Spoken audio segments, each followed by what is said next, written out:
Le char B1 bis est l'un des blindés les plus impressionnants de la Seconde Guerre mondiale et sans doute le plus puissant jamais conçu par la France avant 1940.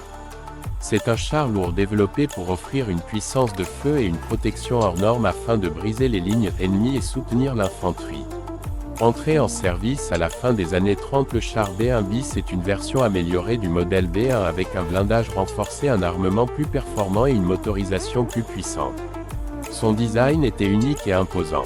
Pesant environ 32 tonnes, il était protégé par un blindage frontal pouvant atteindre 60 mm, ce qui le rendait presque invulnérable aux tirs des chars allemands de l'époque. Il était armé d'un canon de 75 mm monté dans la caisse, ce qui lui permettait de détruire des positions fortifiées ou des véhicules légers.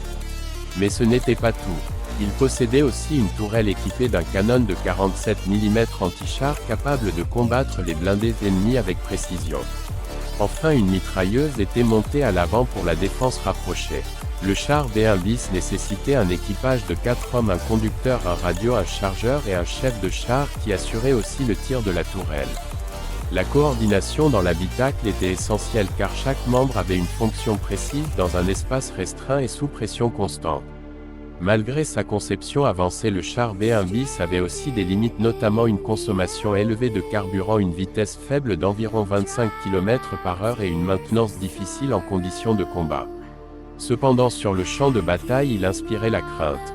Pendant la campagne de France en 1940, le char B1 bis a livré des combats héroïques.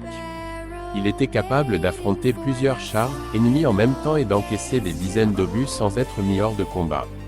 Certains exemplaires ont même résisté à des attaques de panzer allemands tout en continuant à progresser. Mais malgré ses qualités individuelles, le B1 bis a souffert de problèmes de communication stratégique et d'un commandement désorganisé au niveau de l'état-major. Utilisé de manière isolée sans appui aérien ni soutien coordonné, il n'a pas pu inverser le cours de la guerre. Aujourd'hui, le char B1 bis est devenu une légende. Il représente l'ingéniosité et le courage des ingénieurs et des soldats français qui ont tenté de défendre leur pays face à une machine de guerre redoutable. Plusieurs exemplaires sont conservés dans des musées et rappellent à chacun l'histoire de ce géant d'acier qui a marqué la mémoire militaire française.